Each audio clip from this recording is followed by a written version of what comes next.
In a world, 4 friends, 1 mission, to bring freedom to everyone involved. Dude, what the fuck are you doing? Doing a thing for the podcast. Dude, just say the name. Fine. It's the Freedom Friends Podcast.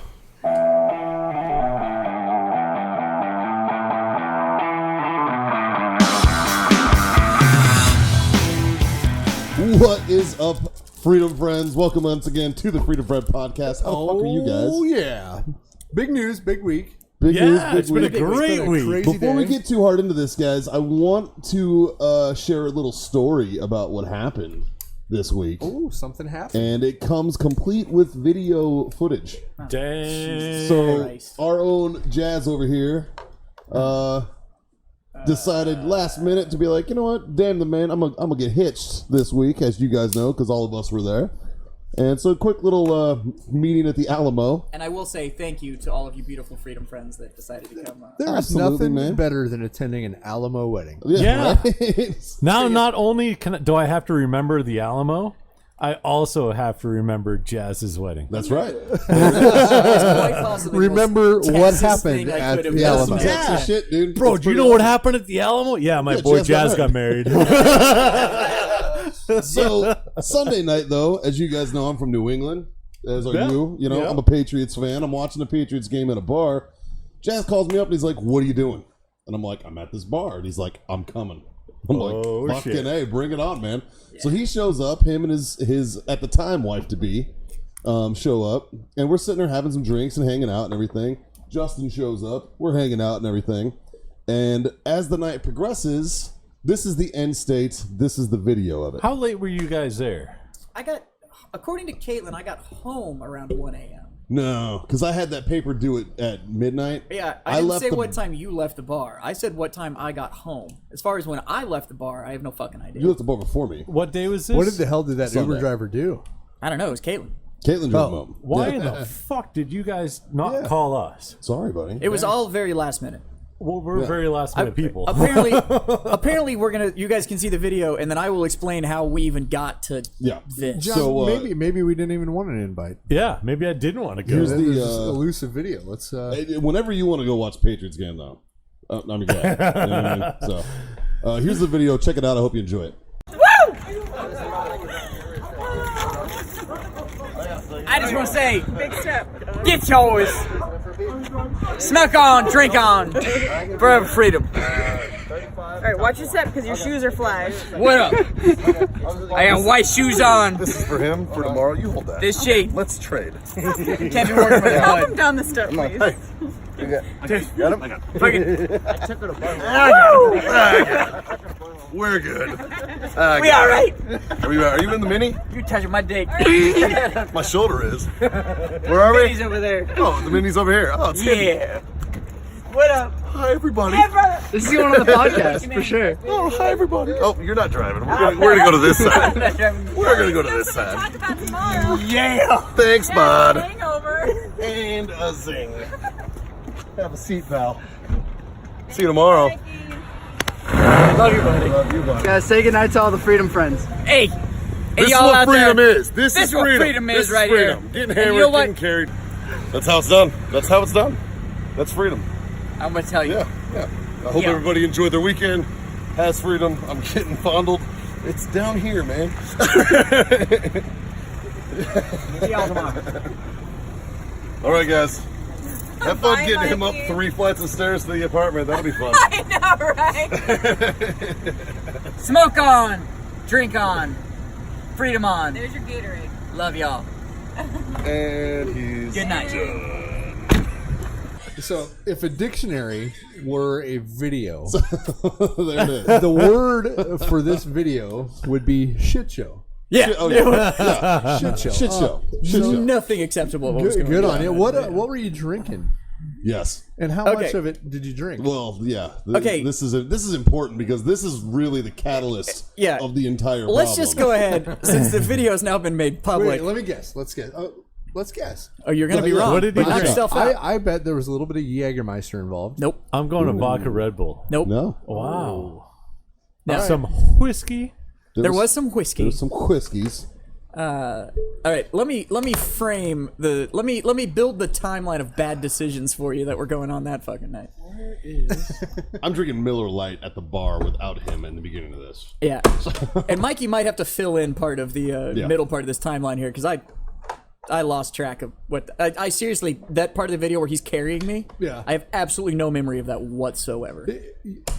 I'm Right. just glad for Mikey's So- sake that you are the size of person that you are. Oh yeah, it makes sense. I could have picked up. I'm not saying it in a bad way. I'm anyway. a very easy friend to get But out if of we a bar. got drunk one night and I had to try to fireman carry Scott, Yeah, Right? yeah. I love you, bro, but we're gonna get you to a car a different way. If I ever had to be, Hopefully John and I are there.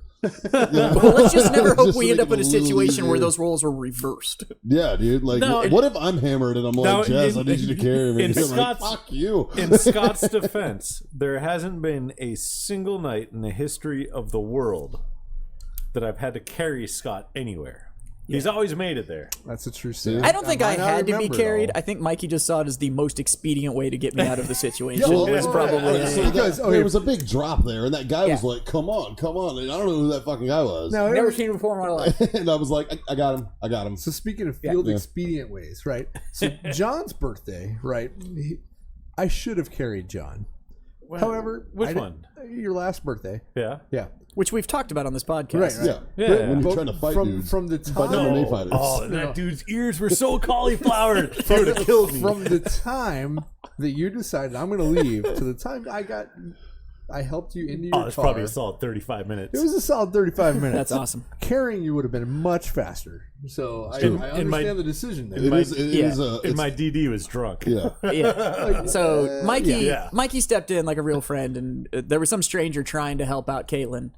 Because Caitlin got me out of the bar and did. walked me down to because there was like a drop off to the parking lot Well, we to got you actually down get the to the car. stairs. Got me down the Two of us got stairs you and all down that the kind of stuff. And stairs, then and then- Caitlin was handling me, but I think the situation started to get where other people tried to do the whole like drunk good Samaritan thing. Right. And Mikey was there and was like, "All right, back off. Like I got this." And so I think more of that was just Mikey's way of saying like, "Look, he's my buddy. I got him. Like Yeah. all y'all like you're just gonna make it worse." So back to the drinks. Okay, so we had been my now wife and at the time wife to be. We were house shopping over the weekend, and we'd gone. We found a couple of houses we really liked, and it turns out that our real estate agent is actually awesome. And in order to protect the guilty, I'm not going to mention any names. I was just about to ask who'd you use, but Yeah, just but kidding. she's freaking she's great. She Let's really wait is. till this shit closes, and then we'll talk Yeah, about it. we'll see how the rest of the process goes. So, we were done shopping for the day, and we decided we want to go get a drink.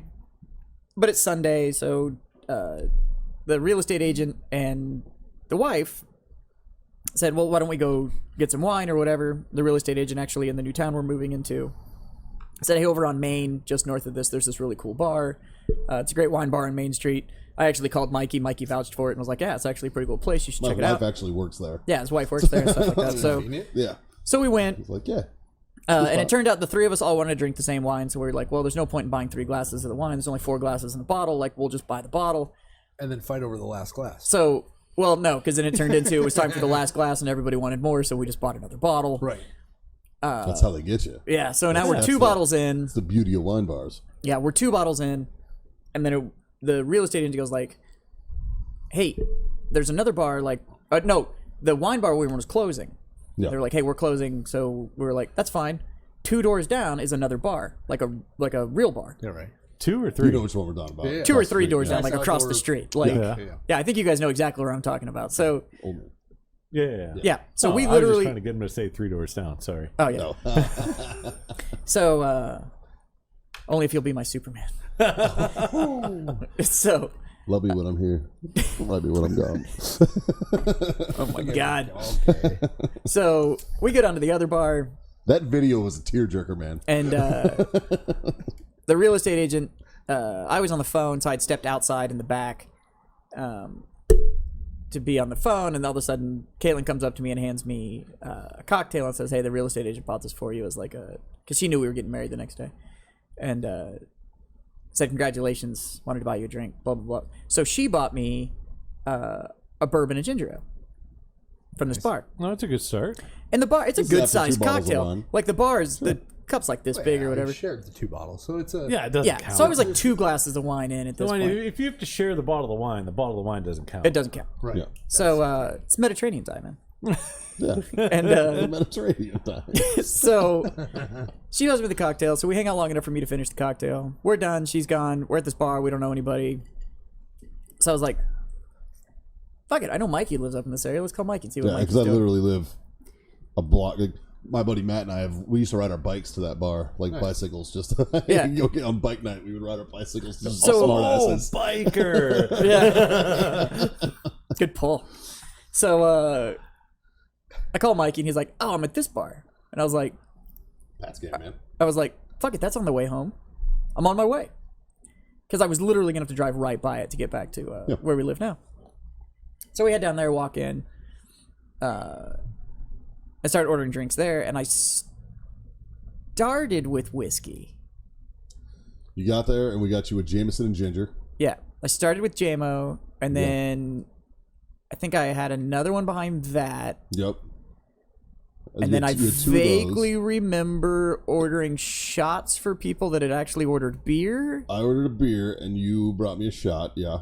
But I think I brought you and Justin and Caitlin a shot. And you were very, very happy with it. I think you, me, and the I was very proud bartender of it, yeah. I did another shot before And then the that. bartender bought me a shot. Yeah, it was before that. Us three did a shot before that. Yeah, that the bartender bought me. Which was hilarious because bartender, fucking great sport, good dude. Yeah, he tolerated me buddy of mine. really, really well. He's a black guy, and fucking that got rowdy. Jazz called him a cheerleader and all sorts of shit about sports, and it was fucking. Well, they were sitting there going, he was like, who's your team, man? I was like, I don't really watch sports. And he was like, how do you know watch sports? And I was like, well, you're either playing or you're a cheerleader. Those are the only 2 things that has to do with sports. Yeah, like, basically, they challenged Jazz, and Jazz was like, well, you're a cheerleader, bitch, fuck you. Yeah. I was like, But dude was a good sport about it. It was all good. and dude goes like, well, who made your shirt? And I was like, I don't fucking know, Mikey. Who made my shirt? So like, Mikey checks the tag on my shirt, and he's like, I was like, oh, it's Lucky Brand. and I was like, Lucky Brand made the shirt, and I was like, so that tells you how much of a cheerleader I am of the brand. He's like, so are you a seamstress? Yeah, So no. It was like completely out of his point was context, and I was like, no, you're still a cheerleader. So I don't know what to tell you. Anyway, so after And, this, like in the argument almost got heated. So the dude ended up like he was a good sport, and he bought us a shot, and then Jazz bought us shots, and then for God knows what reason, you were like, I want a beer, and you don't drink beer. I don't really drink beer. Oh, Yeah. Like, that's hardly the nail ever. on the coffin. Yeah, and for some fucking reason, by the end of the night, That's I'd like- that's apparently like a ordered a guaranteed Shiner. hangover. Yeah. So he gets a I would like to Shiner. order a hangover, please. Yeah. So he gets a Shiner Bock and like start. Well, the wine is going to do that anyways. Yeah, you know. that's But true. so he starts drinking the Shiner Bock. He gets about half of it done. Hands it to Caitlin. I see her set it on the thing. He's done with that. And I look at him, and he's got those eyes. Kind of like the eyes right before you punch that dude in the face Yes, last but episode. not like angry though. He's a happy drunk, so he's just like I'm pretty friendly. he's just like, hey, just enjoying himself, you know. And then shortly after that is the video that we all just saw. Isn't it funny that like when you're drinking, there's either I'm gonna pull a knife out on you and try to kill you, Yeah. or I'm gonna jerk you off. There's no like There's no in when between. you're drinking. There's really no medium. It's It's like- like, Absolutely that is no the most in between. touchy scale. right. Yeah. Like, sorry, that came off really gay. I'm Yeah. just happy drunk. So I'm yeah, it gonna was. kill you. Give me a hand job. I don't really know which yet. But you made it to work, and you were rough the next day. So I had enough to drink that I went home. He sends me a Snapchat when he gets home, but he's in the bathroom, and I don't know I'm if he's dying. naked or not. But he's just like, it's not English. Whatever he said to me, it was was not. bad. It was like, you know, you did this to me. You did it. I'm just like, Yeah. what the fuck? I don't remember. I don't remember doing that. I don't remember all the conversations I apparently had with Caitlin on the way home. Hey, you know, I'm just glad that you guys still got married Yeah, afterwards. that's a good, Yeah. good sign. That's a good sign. So I got up the next morning and felt fine. Like I woke Oh, up, you're right? still drunk. And I was like, damn, I don't feel bad at all. And then I stood up and I was like, and I looked, and Caitlin goes, how you feeling? I was like, I'm pretty sure I'm still drunk. And she was like, yeah. And I was like, yeah, not like drunk, but like, Shouldn't be driving drunk. I'm fucking drunk. I was like, you're driving to work. Well, I got to the office at 10. By the time I got there at 10, That was rough. you were fucking rough. I felt the hangover roll on. It Yeah. was the worst thing ever. Like I'm sitting there and I felt it start and I'm in my office and I just went, son of a bitch. And I was like, I know it's coming. So, so you start the day with a hangover. yeah. Talk us through how the rest of the day went. So start the day with a hangover. Mikey showed up for another project that was down there, or whatever, and he comes in and he goes, "Hey, buddy, how you doing?" And I was like, and I looked at him and was like, "I think you already know the answer to that question." Yeah. And he's like, "Don't worry, I got you." Pulls out his keys, opens up this little capsule, and he goes, "Little vitamin M." And fucking throws down an 800 milligram Motrin on my desk, and I was like, I thought that was going away different. Yeah, no, I was about to be like, boys, we can't talk about this on the No, no. podcast. throws an 800 milligram Funny, Motrin on the because I desk. carry this on my keys. And, Yeah. and people have asked me, like, what do you got in the thing? And I'm like, Motrin, dude, I'm old. And I'm like, Yeah. jarhead, man. You want some? Fucking So, 800 milligrams. In Now, what I there. have to say is, like, my media team and stuff that work for me down there, like, they came in, asked me what happened. I told them, and they were like, "Do you need anything? You just go get Gatorade, Pedialyte. Like, what do you need to help feel better? Like, da-da-da-da-da." Like, everybody, like, rallied and was like, "Hey, how do we take care of you?" So, like, the rest of the day, I'm just kind of, like, wandering around in this half daze. I had a 9 a.m. meeting with the CEO and the COO. Like, I was like, damn it, I'm in there dying. Like, just Right. like, so got through the meeting. It was all productive and everything. Luckily, like, because of where I work, everybody was just like, "You a little hungover?" And I was like, "Yeah." And they were like, "Good on you." Sweet. Like, Yeah, they were nice. just like, yeah, nobody was mad. It was just, I still showed up and did my job. I just wasn't liking it. For sure. So then got a hold of everybody, got through all the meetings that we needed to go through, and then the lady and I were like, "Should we head downtown?" And so we go downtown, freaking walk into the courthouse, whatever. We're texting everybody, going like, "Hey, this time, da da da da da," Yep. and met all of you fine gentlemen at 3:15ish or so in front of the Alamo, and had a quick 6-minute ceremony. And Yep. So let's elaborate on the ceremony a little bit. yeah, so. The ceremony was good. The ceremony was good. Yeah, like it wasn't a big formal ordeal. It wasn't a whatever. I think it was very much done in Caitlin and I's style. Got some it was, great photography out of that. I've got some great photography out of it. Oh, I need It's, to get you those pictures I took. Yeah, you guys all shot pictures. I think there's several videos that are floating around of the ceremony as well that were taken by people. So I'd like to say thank you to Snapchat for the filter I options. was just gonna Yeah. say, like, I got some really nice pictures, man. Mikey's pictures. yeah, they were pretty amazing. Those. And so the ceremony was conducted by the Minister of Freedom. Which is actually his registered minister name. If you go look him up, he's actually listed as the Minister of Freedom. That's kind of And, an oxymoron, being that he marries people. Right. Yeah. He's like, I'm sentencing you to life. But we had a Because freedom. Freedom. yeah, because we had Question mark. you guys were there. It was all of what, a 6-minute ceremony, But it was good. It was but a it good was one. it was solid. It was good, yeah. He had the proper questions to ask, because I believe I was asked if I was getting married because I was under duress or coercion by Aliens? Aliens, or monsters, foreign aliens, governments. monsters, terrorists. or foreign governments Yep. threatened with what was it? Disease, apocalypse, Yeah, it was pretty or good. It was good. or the Yeah. disease, pretty good. Armageddon, or the zombie apocalypse if I didn't marry this woman. And You're like, do I say I do? and he was like, "So do you promise that leading forward you will?" I mean, it was really good. It was good. I like And your vows too, man. and then I got to give my vows, which Caitlin didn't know I was going to do. No, So she didn't. those 'Cause- came out of the blue for her, and Yeah. Tim knew I was going to do it. The Minister of Freedom knew I was going to. So the Minister of Freedom is who? it's Tim Jensen, the Nice. one and Yep. only Tim Jensen is the Minister of Freedom. It was and, funny because Tim and I rode over there together, and we get there, and we're the first ones. We're standing there in front of the Alamo, and I get a Snapchat from a friend of mine, and Creep. it's a bird's eye sniper fucking view of me and him standing in front of the Alamo, and she's like, "Are you at the Alamo?" And I'm like, yeah, you fucking creeper. Where are you?" I'm like looking around, like looking at windows and shit, and I'm like, "Oh my god!" And then Yeah. you guys showed up, and we were like, And then I took too long at the Bar. courthouse, so y'all did exactly what you should have done, which is you guys bounced to the bar to wait for me. "Yep, went to a Because the bar, courthouse, grabbed a drink." as anybody that's ever been to a courthouse to do anything, did not exactly run like a well-oiled machine. It's still government, man. And so then we got down there and did it. And Tim knew I was going to do the vows, so that's why he teed it up for me. He was like, "I understand there's some prepared vows," and I was like, "Here we go." Yeah, and the best part is that you had vows. And she didn't. She And did she not. did. Yeah, That was so- great. It was You- the only you can- wedding in history where the man was way more prepared than Right? the lady. I nailed it. Not saying that like any woman would ever hold that over a guy's head or anything.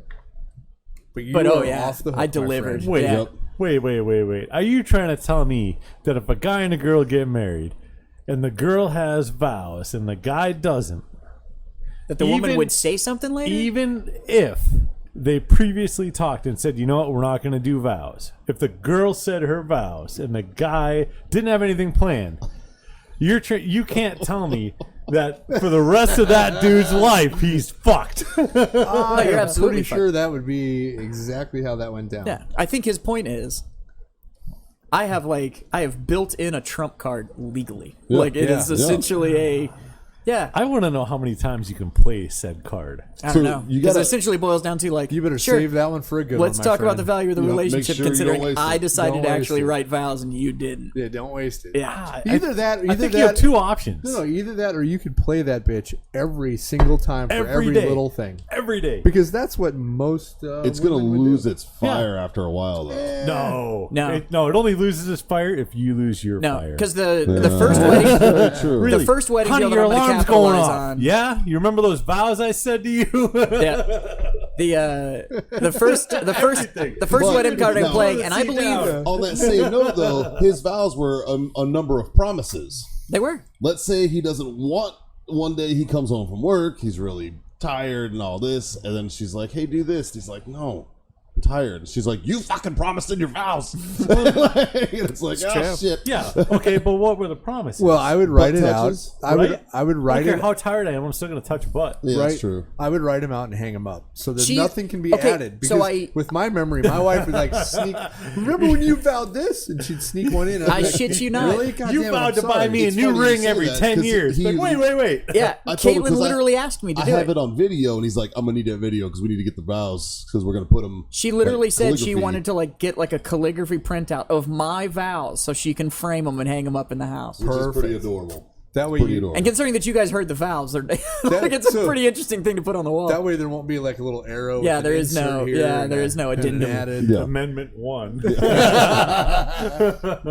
thought my vows were addendums? pretty good. I did too, man. Congratulations. Thank you. Congratulations. Seriously, bro, congrats. Congratulations. I think that's a victory.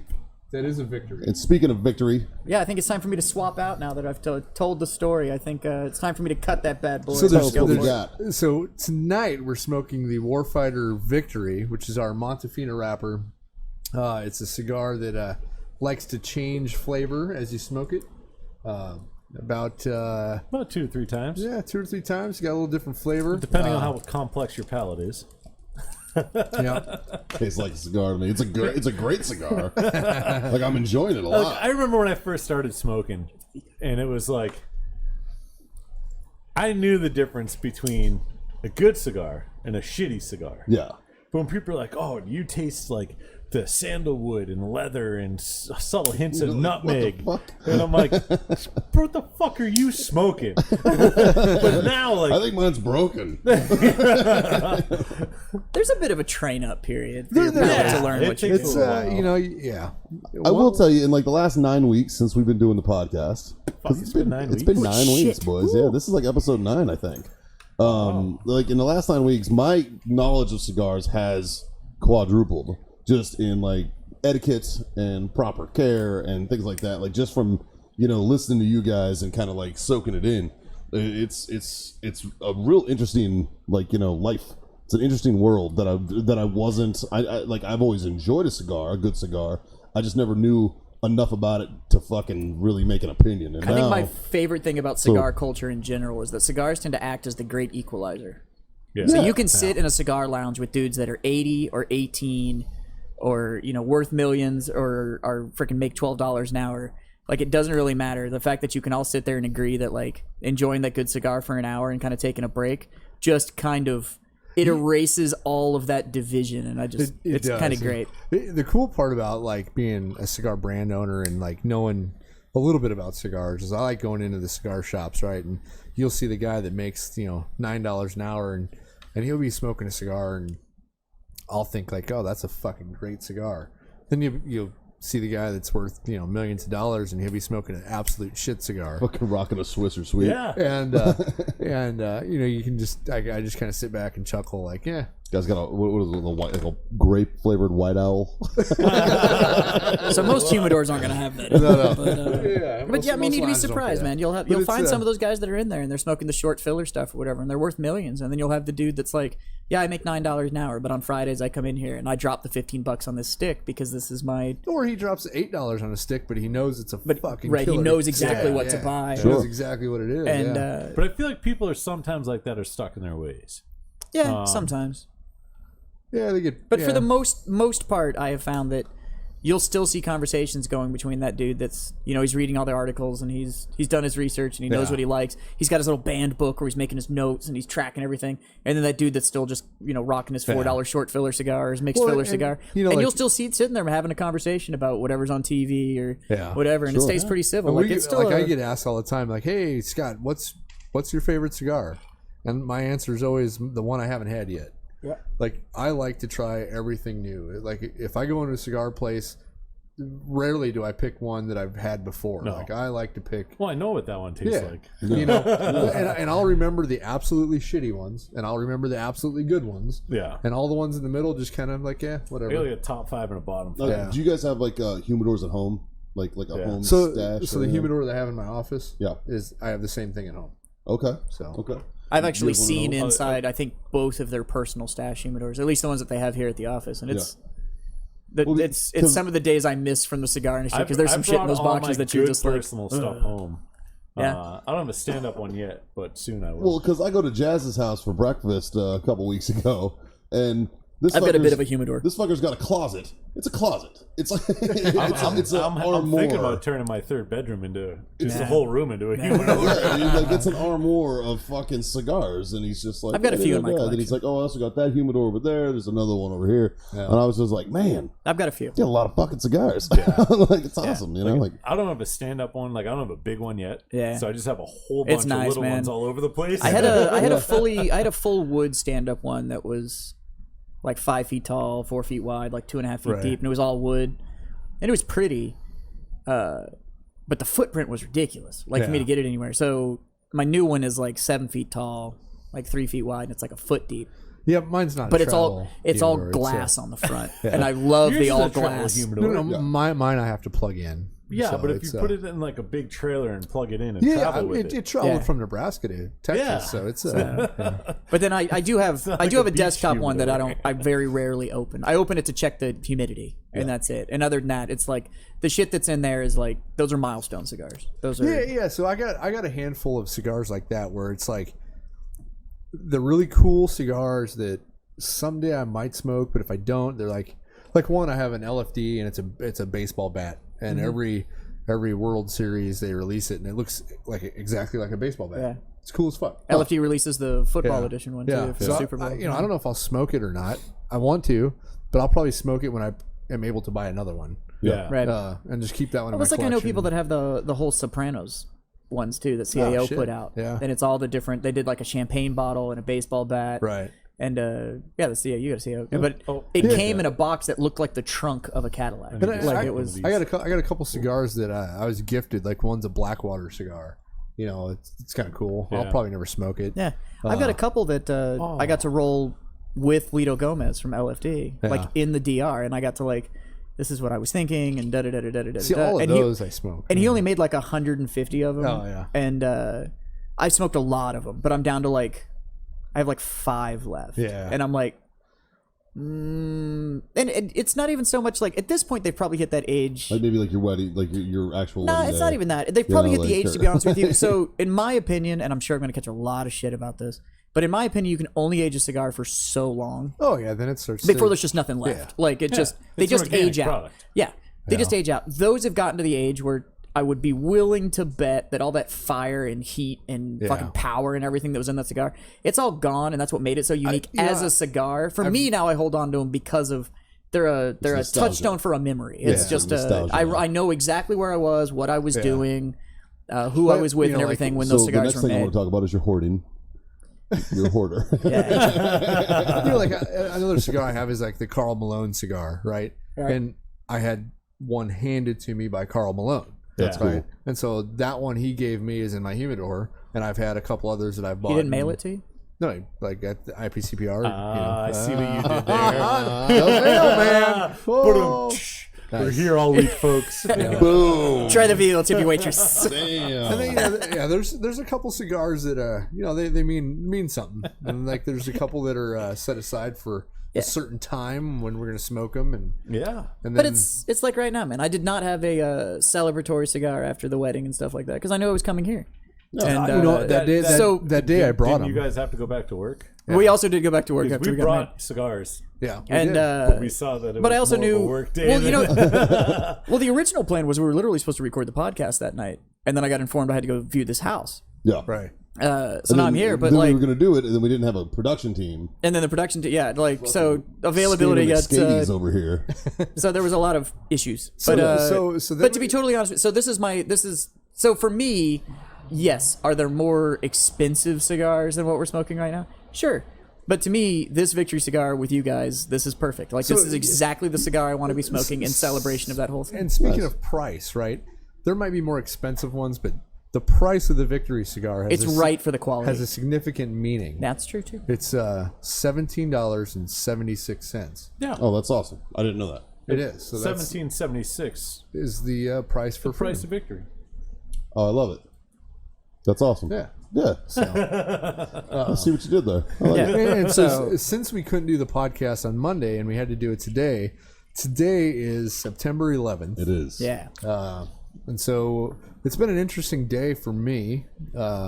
We've had some people come in and I've kind of been drinking all day. All day. Good for It's kind of how most typical veterans deal with I don't know any other way to. you know, handle. it's probably not the best way to deal with it, but it's the way I deal with it.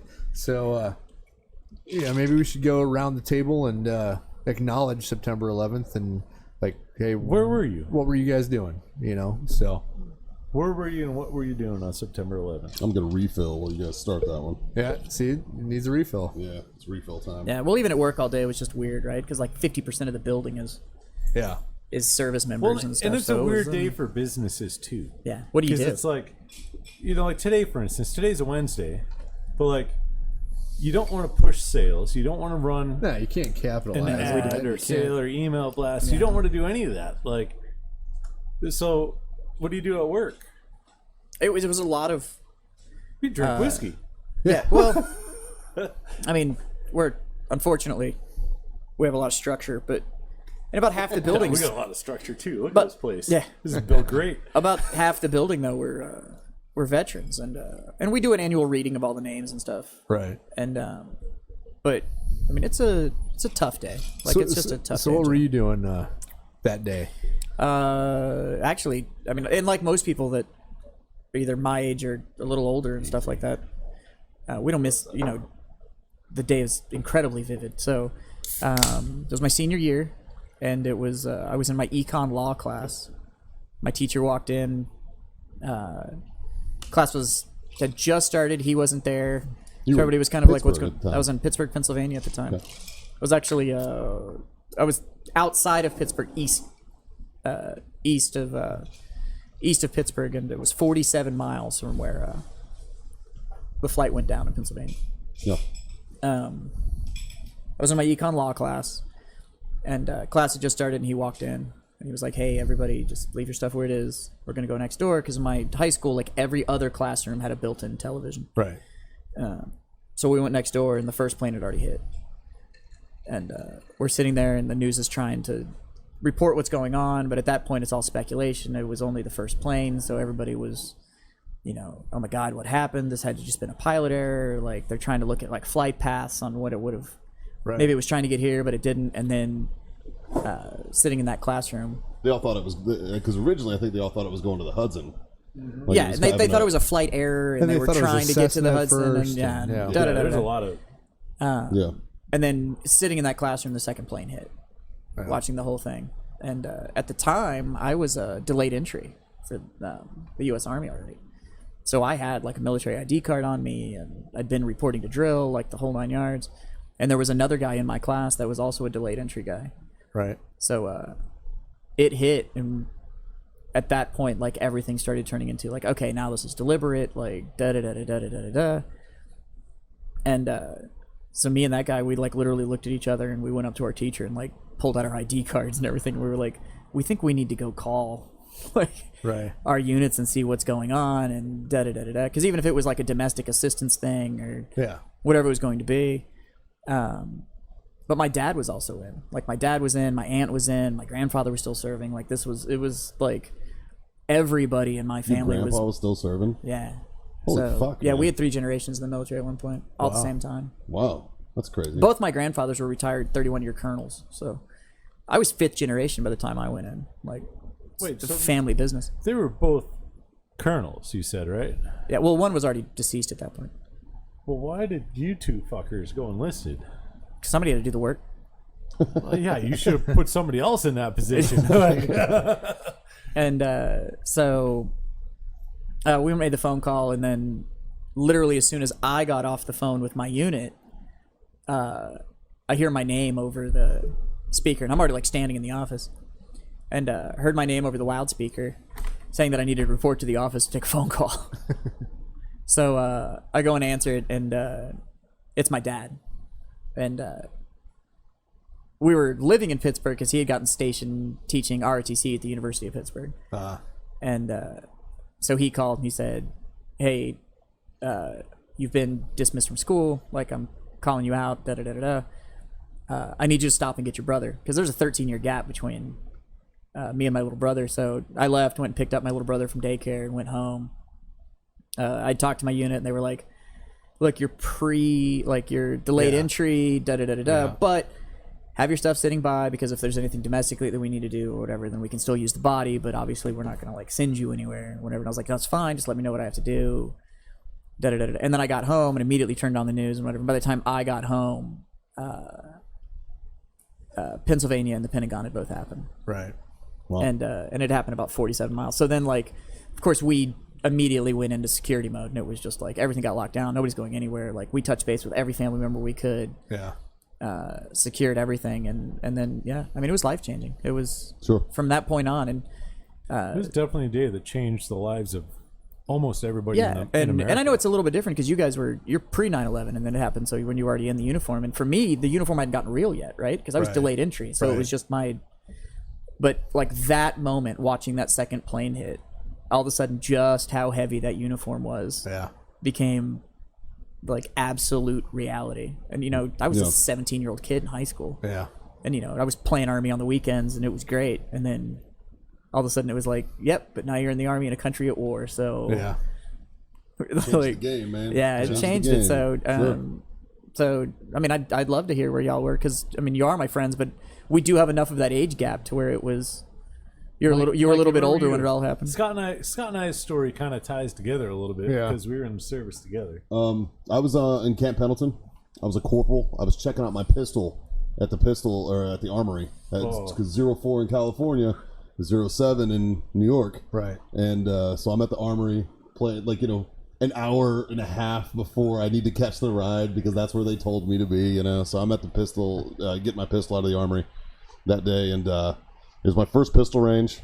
I was like the only corporal there, because in the Marines, you rarely see a corporal with a pistol badge. Well, I was going to ask why you were going to the pistol range. Cause I thought he was saying he was checking out his pistol in a porta potty. No, and everything would have made total sense then. That's more different kind of pistol. But I was I had just did a good job, and I'd asked for it, cool. and they were like, to go. Yeah, I just wanted to go, and I was like, I had been kicking ass, and they were like, yeah, man, you gotta show the sirs how to shoot. Yeah, basically, and I was like, look, man, I'm pretty good with a rifle. Maybe I'll be good with the pistol. Turns out I was fucking shit with the pistol. It took me a long time to get good with a pistol. But it's a totally different discipline. It was weird, man, because I had an uncle who was a NYPD, and we didn't hear from him initially at all. Oh, yeah. And we were just like, you know what, he's busy. Yeah. He's busy. We just kept saying that. And then about a week goes by and nothing. There's no answer. Then about, a week and a half. And then we found out that he had actually been on I want to say he was on the 13th floor helping people get down when the tower collapsed. Yeah. And so we lost him. But yeah, man, that was pretty wild. So it struck close to home. I'd lived with him for a summer at one point in time. He was a real hard bastard. Yeah. I was telling Jazz the story earlier. Yeah. This is the reason I'm quick for my size is I learned how to run fast because I lived in Hell's Kitchen for a summer wearing a Red Sox hat. That'll learn you. and I used to get my ass beat fucking constantly by these older kids, man. I was like 10 and they were like 16. And one day he comes home and is like, and I'm bleeding and shit, but I finally had my hat in my hand still, but it's like torn to shit because I kept getting them. They kept taking them and throwing them away. One of them got like somebody peed in it and threw it in the trash one time, and it was like fucking brutal. And then finally I come home, but I'm bleeding and I still got my hat, but it's ripped to shreds. And he's like, "Finally, you held on to it, huh?" And I was like, "Yeah." And he's like, "All right." So he walks down, walks around the corner, walks right to the fucking kid's stoop, and he's like, "Hey." Bow, backhands this fucking kid and is like, "Don't ever touch my nephew again." And he was like, "Yes, sir." And he's like, "If you do, I know that your dad's been doing some shit. I'm gonna bust your dad for dealing that shit that he's dealing," and all this. And I starts like going off on him and all that. And I was like, "God damn, where the fuck am I, man?" Yeah, so we lost RJ in that one. And I don't know about you guys. Like Jazz had said that the uniform felt heavy all of a sudden. Yeah. But up until that point in my career. And at this point, I'm an E4. I've been in for a while. Yeah. You guys remember what pre 9/11 military? Yeah. It was fucking terrible. Non-combat military, Dude, fucking terrible. Like No funding. Like Yeah. in the middle of the whole surreal moment that we lost like this huge loss in our country and our countrymen fucking were suffering. There was this boost of excitement that just said fucking finally. And when George Bush came the next day. And when W was that night, and W was like, "Whoever knocked down these buildings, they're going to hear from all of us very soon." To the big cheer and all that. Yeah. Well, the speech that was the next day when he said like, "I hear you, the country hears you, and the people to knock down these buildings. I guarantee you, they're all going to hear us." Yeah. So like that speech, it was like this wave of euphoria that hit everybody I served with, and I'm sure it was a similar situation with you guys, where it was just like, "Fucking finally, we're gonna go." And now we're pissed, So we're not only and I don't know if it's the same feeling. I assume it is that it's similar to how they felt after Pearl Harbor. Yeah. You know what I mean? How our boys who were like, "Nope, they're fighting in Europe, but that's not our business." Da da da da da. And then it became our business, and now it's like, "Okay, bitch, game on." Now you're fucking. Now you just awaken the sleeping giant, as fucking the emperor had famously quoted. And that's exactly how we felt. So it was a fucking wild day, man. It was a wild week. I finished the pistol range. I shot marksman because I shot like shit, but I did qual. I remember I had like the saltiest camis out there, but I was a corporal and I was kind of a boot corporal, and they were like, "Oh, we need a working party. All the corporals go over here," and they're like, "Oh, except for you." Because I had like basically like white hand-me-down camis on that somebody had given me, and I was like rocking those as like my range camis, and they were like, "You clearly don't need to be. You're good, man." And I was like, "Yeah, I'm good." I think it's interesting the difference between branches. Yeah. Yeah. Like you went into pistol qual, right? Whatever we had scheduled, everything got stopped. Everything stopped. And I don't know if it's a difference between Army and Marines, or I don't know if it's a difference between Fort Campbell and Camp Pendleton. Yeah. I don't know where that difference stems from. But, like, so I don't know where I want to start Just this or finish start- it. start- I'll put it this way: the so- training felt like it was actually worth something after that. Yeah, but you guys, you said you went and shot and continued training that day. Yeah. Like our lives stopped. Like, everything No, that we the had rest of the going base on. fucking stopped. No, I Training know, but continued, even but that, like the even base locked the fuck down. All of our stuff. So like I was on 24-hour CQ the day prior, September 10th. So 9 a.m. September 11th is when my 24-hour shift ended. Right? Yeah. So literally I'm like counting the seconds. Right? We have no TVs. There's no internet. We don't have cell phones. Like we don't have any of this stuff at that point. I'm just waiting 9 o'clock so I can go pick up my uniform and come back on base and go to sleep. I've been awake for 24 hours. So 9 o'clock hits, done. I'm out. Get in my car, drive off base. Nobody says two words about anything to me yet. One, I was trying to avoid the company because, 24-hour CQ, I don't get stuck here for another couple hours. Yeah. Two, like, I had to get done, So I get off base, pick up my uniforms, get back in my car, and every single radio station I try to put on is talking about the planes hitting the building. I'm like, what the fuck? What the? Like, none of this makes sense at all. The guy had a cell phone. It had just no internet. A smarthophone, it was just, though. Just a Nokia Peanut. A fucking flip phone. Right. So, and actually, my mom called me earlier. I talked to her for an hour on the phone today, and she's crying her eyes out. And but she was the first person I talked to after all the first plane hit, and because I had no idea what the fuck was going on. My mom calls. She's like, "You seeing what's going on right now?" And I'm like, "I don't know. It's like I'm trying to find something on the radio, and all you hear is a shit about a plane hit a tower." She's like, "Yeah, somebody flew a plane into one of the World Trade Towers in New York City." And I was like, "What?" So then I actually put the news on and listened to it, and I was like, "Oh fuck." I'm like, "Mom, I'm probably gonna have to go." She's like, "What's happening?" I'm like, "I don't know. I have to go though because my phone's about to start blowing up." I am a private in the U.S. Army. Yeah. It hasn't No trickled idea. down this It's far about to yet. blow up. So how long were you at Fort Campbell when that happened? Oh, probably 3 months. Okay. No, yeah, 3-4 months. So I think I got to Campbell in 98 or 99. Yep. Somewhere in there. So we had just finished up PT, and I was married, so I lived off base. I was driving. I think we seen or heard before I left the company area that the first plane hit, and then on my way home, I was listening to the news because I was a little more tuned in than John. Just wanted to listen to.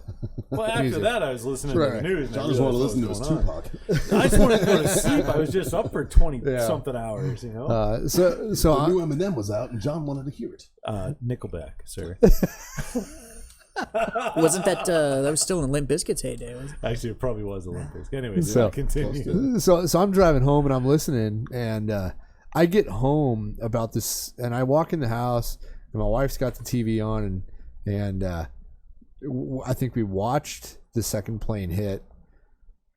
I can't remember if I watched the second plane hit at work or if I watched it at home, but I seen the second plane hit, and then that's when we all knew, like, oh shit, this wasn't a fucking, because they were talking about it being a Cessna. Yeah. And I'm like, well, how the fuck? Or it was just a pilot error. Yeah, like how the fuck's a Cessna flying around New York City? It doesn't make sense.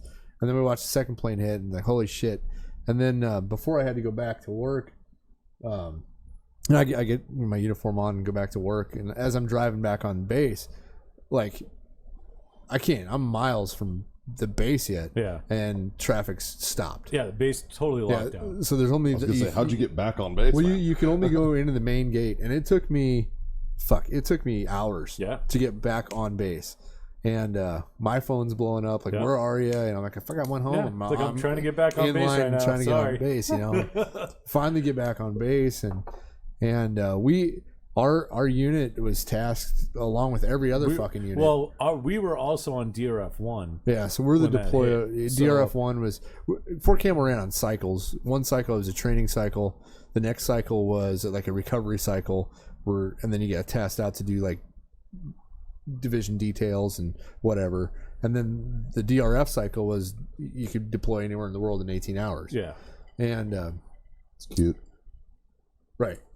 And so so we get back on base. I get back on base, and we get tasked to help the MPs just at the gate doing gate guard. Gate guard. And everything was locked down. Chow Hall was locked down. Dude, we had triple strand concertina wire around our company parking lot. Yeah. Guarding it. Roving patrols guarding our company parking lot. Inside of a base that has a wall that's guarded by heavy machine guns. Dude, we freak out if you miss a haircut. Can you imagine what the Marines did on those bases? Yeah. You still went to the pistol range. That's why I was like, what? Training still commenced, but all the other guys, man, like, it was fucking wild. I remember because I was married at the time with my first wife, and she was supposed to go to work. She worked at a car dealership south of the base, right? So she's getting ready to leave, and an MP flagged her down and was like, ma'am, if you leave, you're probably not coming back on. She goes, but my husband's active duty. He's like, I don't give a shit. Yeah. He's like, we're locking the base down right now. So if you leave, my advice to you is to call your work, tell them you're not coming in because you can't get off base. And she's like, okay. So she called me and was like, hey, they're not letting me off base. I'm like, yeah, something's fucking up. Like, it's bad, man. So like, I was like, I gotta go fucking shoot. I gotta go shoot, but you know, I'll keep you posted. And she's like, all right. And so she went back to the house. Yeah. Because we lived on base housing. You know, the more he tells the story, the more it makes sense, right? It's like, I don't know what's going on, but I got a gun. So that sounds like the Marines. Yeah. It's You just know, like Yeah. You guys, it's all making They more finally sense gave now. me bullets, so I'm good with it. Yeah. you guys were talking about pre 9/11. Can I get the letter? You guys were talking about pre 9/11 military. Oh, And so geez. I had been in since 99 and 98. Yeah, 98, 99. Well, I did Don't a remind year him. in the guard. I don't remember Yeah. what year. Don't but, remind him.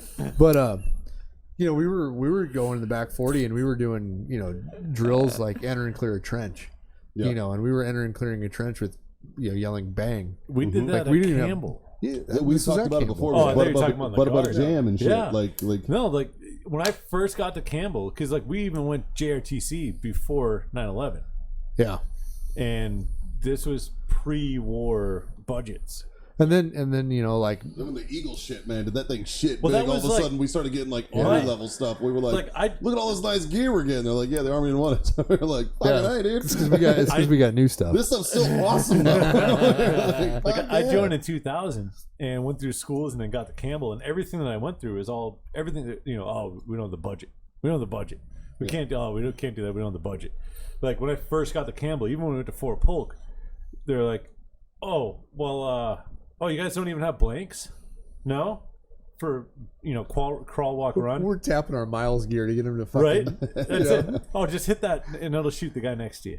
Or yell bang. Yell bang. I got a machine gun. Well, yell bang a bunch. Like, oh, thanks, guys. Yeah. But no, it totally, when that happened, like, Yeah.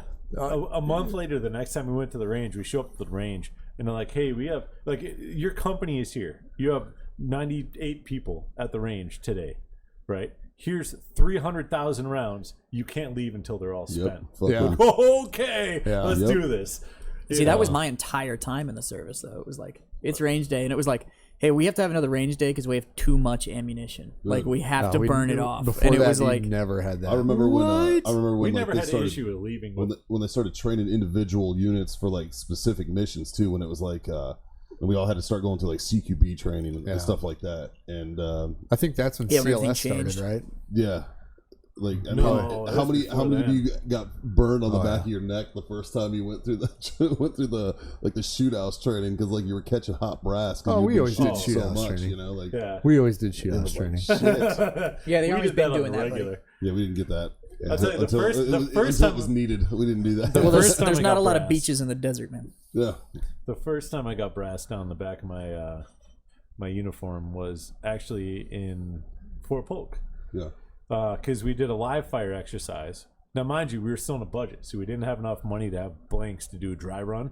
So we went out and we put flags up where our line of fire was going to be and everything like that. And we walked through and yelled bang the whole time. And then the next time they gave us live rounds, we had helicopters above us for aerial support. So we're literally online, and command's way of having these helicopters know where our frontal line was having all the guys in the front line put IR chem lights in the back of their helmets. You know what that does for the pilots, right? We were flying at night Lights up the vision. sky. No, it shows them a line on where they need to hover above when they unload on their miniguns. Because those are a bunch of dumb fucking infantry guys on the ground. you're Targets, straight and they're just raining raining brass. brass on us. Oh, it was so The bad. worst. I swear the guy looked out his window and was like, "Yep." Nailed it. I got a no shit story. Oh, there it is. So back in the day, I was a 240 gunner, and My we favorite. had just gotten the PVS 14s. So it's the the monocular night vision, and the very first ones had a really shitty battery case, and so we had to we were shooting at night, but we didn't have any PEQs on the 240s. I remember this story now. So we're using PVS 14s, and we're looking through the iron sights, shooting like that, right? Yeah. Well, it's nighttime. We're shooting, and my battery cap of my PVS 14 comes out of my PVS 14, and it falls at night into my pile of brass.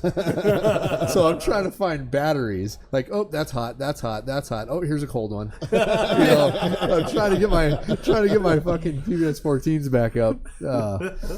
Yeah. You don't dare pull a flashlight out. Oh, fuck no. It's light discipline, goddammit. Yeah. Oh man. Yeah, So- Fort Campbell. I mean, that place is locked down like crazy, and Everything was, man. It was like, and I hate to say it like this, but it was stupid for like a solid month after 9/11. Well, was. because the thing is that Nobody knew. We had no idea what was going on. Yeah. I mean, Nothing it at all. was just we were so But- ignorant to everything. It was just somebody hit us, and we don't know who threw the punch. Well, Like it and was we so. didn't know where the next punch was coming from. Yeah, Like, so- it was- I mean, we did what I mean, we we had- always do, which was we posted up and was like, We had mounted heavy machine guns guarding neighborhoods yeah. inside of a base that's guarded. I mean, I get it. Don't get me wrong. Make the families feel safe. Put the show of force, the whole nine. I totally understand all of that. But for a solid month, Yeah, like, it's a lot. yeah, yeah, That's but a lot. I don't know. It's Crazy day in history. Yeah, man. yeah, Sure, I'm It glad changed that's all over everybody's with. lives. Yeah. Yeah. it's Yeah, all right. man. We took a black eye. We kind of leveled a couple countries just to show everybody what the fuck was going on there. Yeah. So That's a true story. Still not So, 100% Speaking on of, one speaking of of them. but- leveling countries, did you guys see that video when they leveled the island? Oh, in yeah. Iraq? yes, The ISIS stronghold island. What was it? Yeah. 80,000 pounds that we dropped. 80,000 pounds of munitions they dropped on this island. It was Like, 80,000 kilos. no, 36,000 kilos. 36,000. Oh. Yep. So I was I wondering. did not see this video. I was wondering and It's waiting awesome. for the day that They they'd got be like able a- to do this with American munitions. They got a fucking like it was like every bird's eye view, and every part of that yeah, island they like is put a ding, ding, grid, ding, ding, ding, ding, like a ding, 10 ding, square ding, foot ding, grid ding, over the nice. whole island and plugged in a different bomb to hit different Yeah. 10 square feet the whole way. There was- and then they just carpeted with smart bombs this whole fucking island. They hit one end, they hit the other end, and it was like bam, and it hit Yeah. the rest of the middle. I was like, Fucking sexy, dude. Yeah. Nice. It's Yeah. fucking sexy. I mean, they Like, literally they changed the face of the map because it was just like that island doesn't exist anymore. Sweet. oh, it's still there, but it ain't happy. very- nobody that was on that island was living. Yeah, it's a very flat island Like, now. hey, what's the kill radius of this? Oh, that far? Okay, subtract 5.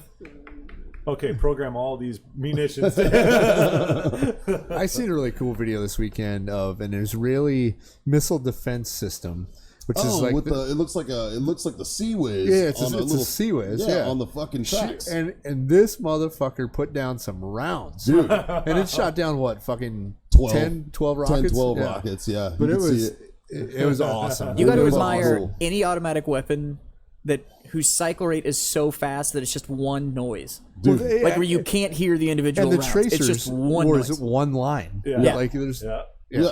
I mean, well, I was know they, amazing. they test the Sea Whiz when you're on ship, right? So I remember being on float, like, and they're like, "Yep, we're gonna do a Sea Whiz testing, so everybody has to stay in, you know." So they like general quarters us, so we all got to go to our berthing area. As Marines, we're in the way anyways on ships, Right. So we're just like, all right. So we're just like sitting in our berthing playing spades and shit. All of a sudden it's like Sea Whiz testing and you know commencing, and you're like whatever, and then the whole ship rocks and you hear, and they're like. Sea Whiz commencing, or Sea Whiz test complete. We're like, what the fuck was that? They're like, that was 2,500 rounds. It's like, oh my god. So I got a question, and you're the only Marine here, and there's no Navy guys. Why the It's not a fuck? math question, is it? No, I hope not. Shit. otherwise I would not ask him. Okay, gotcha. Why do they call it the berthing area? Birthing area. I think it's Yeah. And it's not Because you're not. it's not spelled BIR. it's not Yeah, it's birthing. BERTH. Birth. Okay. Which is also That's an where old it's also nautical where a term. ship makes port. There's also you have a ship's berthing as well, where that's where the Yeah, it's an old nautical term. yeah, that it's they like just from kept. old school Navy. Yeah, like, Alright. you know, I mean, shit. Up until like the 90s, man, they were still allowed to have beards on ships. You know what I mean? Like you'd have fucking old like sailors and shit rocking beards. the and women? now you can't even be a Navy SEAL and have a beard. Yeah, they recently changed that. Yeah. Yeah, Sorry. no more relaxed grooming That's standards. going to be a boring fucking movie now, guys. Good luck writing that book. It's all right. Their Ghost Rider will figure out why they needed to be able to do ships it. anymore. No, No. no, What about all those lunch ladies? What are they gonna do? dude. I'm telling you, man. My mom's husband, Sean, my stepdad, he was in right at the tail end of the Vietnam era Navy, and he would tell me stories. He was telling me stories about like bosun's mates and stuff that had mutton chops that were like could put like any rock star to shame. Nice. It was Yeah. just like you don't understand. Dude, fucking boats and mates, man. All right, so my berthing area on one float was right next door to those fucking guys, and they stay up all night practicing their fucking little whistle. There's a little. Wait, what's a It's what? a pipe. Is Who what are they they? call it. If you call it a whistle, they get Bosun's better. mates. Bosun's what are the Because there's a bosun mates? bosun too. It's like they're like deck apes, essentially. They're like What's that? they're like Okay, so if a construction Sorry, I was in the they're the army. ones that swab the deck and shit like that. but you if know a what I mean? construction site has a foreman, that's like the bosun. That's like They're- his job is they're just like foremans. They yell at people. right. So like the head boatswain, yeah. if your job is to go and like fucking tighten some fucking pipe or fitting or whatever, the bosun's the one that's fucking sitting there going like, It's not tight enough. it's not fucking tight enough. Okay. Yeah, like Yeah. that's that guy. It's always funny because their rate is BM, so they have like a BM4 would be like an E4. Yeah. And I'm like a bowel movement 4. Okay. But like, anyways, like my birthday was next door to these guys, and they're fucking up all night practicing their little flute because they have like little special flutes that they blow for every situation on ship, and it's annoying, and it was driving me batshit. And I finally went over and knocked on their door and was like, guys, it's fucking midnight. I get it. You guys want to practice, but can you fucking chill out? They're like, dude, we're studying for our test, and it was an ESWAS test. It's like the surface warfare quiz. So they're flute qualling. Is that what you're? Right? This was my thoughts on it too, and I was like, tell you This what, explains a I was lot. like, I'll help you. I'm getting insights right now. I was This like, is- I'll help you fucking study if you guys keep the fucking flute blowing. Fucking between this time and this time. You're and let not us going to work. stop the Or Navy from between, blowing like, each Jim other's and flutes, Steve. man. Jim- Just not lying, make man. it They- across the boat. They were a little Not butthurt everybody about wants it. to hear this The shit. Navy's going to practice blow on this. flutes whether you want Practice them on to or this. not. So I sat there and I helped these guys study, and then and when it was come time for them to take their test, Did you supply the flute? I would have. Fucking skin flute. Not a submarine. It's the surface guys. They're a little bit less gay. So Just a little bit. just a little, not all the way, but a little bit. We're just fucking with you. We love you, Navy guys, but we're going to shit on you if we get the chance. But when it came time to take the test, I was like, all right, guys, good luck. Because I'd made buddies with a few of them and stuff, just helping them out. And they're like, dude, why don't you take the test? I'm like, because I'm a Marine and we don't do that shit. And he's like, fuck it, dude, go do it. So I was like, all right, worst you can say is I fucking fail it because I'm a dumbass jarhead. It's fine. Well, I passed the motherfucker. And I'm like one of the only Marines I've ever met that's actually ESWAS qualled. And I rate the pin, but I wasn't allowed to wear it because we don't wear that shit. So like I always kept it like underneath underneath the pocket flap. And I'd meet like sailors. And You still have that like, fucking flute, don't you? I never got the flute. I never did the flute shit because I'm not a boatsman. He just uses buddies. Did that Oh, help, gotcha. Mikey? Hey, Did that help hey. you get laid? Not John, at all. It can I would borrow have your if I was into dudes. I'm sure. If I was into dudes, No, it probably Jazz, would you're have worked. married. Hey, you're a married man now. I know I can't borrow people's flutes now. Yep. No more flute borrowing. I can only loan my flute to one person. Your flute's kept in a little box now. Under the sink next to the mason jar that has your balls in it. Lockdown flute. My boxers are so much more comfortable now. My pants fit remarkably well, man. I got to tell you, that was a great cigar, dude. Yeah, this Victory cigar is And it- on point, man. It paired very well with what we're drinking, which is a weird concoction, which turned out better once the ice melted. Once a it little settled bit. out, yeah, it was, Yeah, it was quite much good. better. My second one is just delicious. It had a little stank on that first round. Just Jameson. But I threw a little JMO with a dash of bitters and some Gosling's ginger beer in there. I will say Kinda did like Gosling a- ginger beer is probably the best ginger beer in the world. Yeah, I'm a big fan. We Gosling's, give us money. We were Send us gonna stuff, feature American bourbon today, but John and I drank it all before the podcast You know, started. if there was We any day where it pre-gamed. was forgivable to drink the rest of the bottle of We American bourbon pre-gamed. before we got here, Yeah. today was the day. Hey, we made it solid till 2:00. Yeah. I'm proud of you. before we started drinking, Yeah.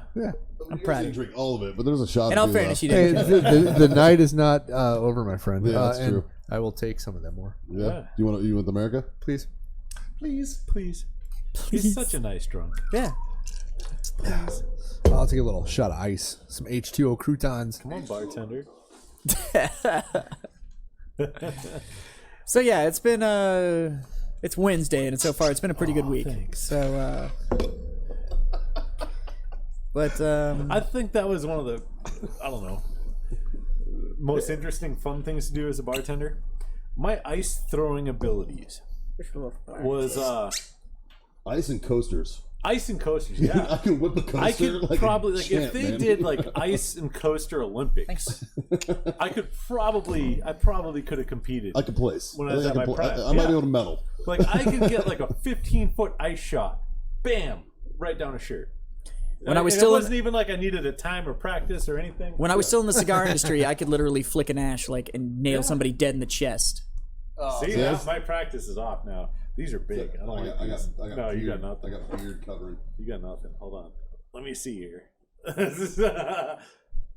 Oh, That was close. That was close. These are big ice cubes. You gotta get the little ones. You gotta Beard's get the. enjoying it. For The those of little you ones. that aren't watching this, John is currently trying to I know. land ice into Scott's shirt. He's nailing the I mic, got though. a shiny thing. Here we go. Fuck it. Right in the man cleavage. There it is. Right in the moves. But you get like the half ice cubes, so there's one end just flat. And usually there's a girl that's wearing kind of a low cut shirt because girls wear low cut shirts into a bar. They do. And if you can get that ice cube to land, Wait a minute, I'm not supposed to wear low-cut shirts into a bar? you can. Oh, okay. Another thing that happened on Sunday night is we were like, Jazz, you don't have enough buttons unbuttoned in your shirt. And you just went, it just like, Wow. But if you can get the flat side of that piece of ice let that chest hair fly, to bud. land on the chest, you're gonna throw it. It's gonna go whap, stick, and slide straight down. Slide straight down into the little triangle of fun right there. Yeah, Outstanding. full show. Man, yeah, I think I need a refill as well. Yeah. So why don't you get that little refill, man? We'll wrap this puppy up. Yeah, man. Yeah. It's not been the most upbeat podcast, but it is. No. Yeah, but I think it's Kind of a a somber conversation we needed to have, man. Conversation we needed to have. It's a necessary Yeah. conversation, you know, Yeah. because it's important that people don't Forget. why we do what we do, what we did. Yeah. It's Hey. important to that little reminder every year is it's a big You deal. know, I think people are starting to forget that those guys want nothing more than to kill all of us. Mm-hmm. And By any means possible. we need to kill them first. That's the only way to win. Yeah. I agree. So So you know what? I'll propose a. Toes? Yeah. Toe is a post. Let me start that over. I'm gonna propose a toast to those that we lost that day, to those that we lost fighting the fight after that day, and to those that are still carrying on that fight to this day. This drink's for you guys, man. Fucking And thank you all for being my freedom friends.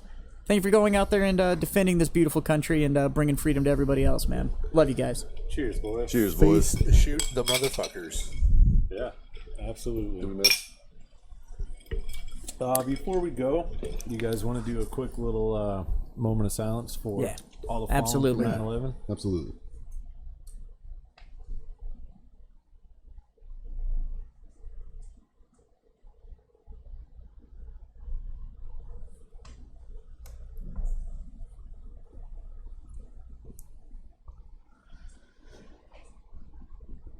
All right, guys. Never forget.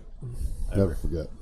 From this Ever, day ever. forward, man, smoke on, drink on, keep loving freedom. Freedom the fuck on. God damn it, because that's That's what right. it's about. Thanks Same for bat tuning time, in. same bat channel. See you guys later on. We're out.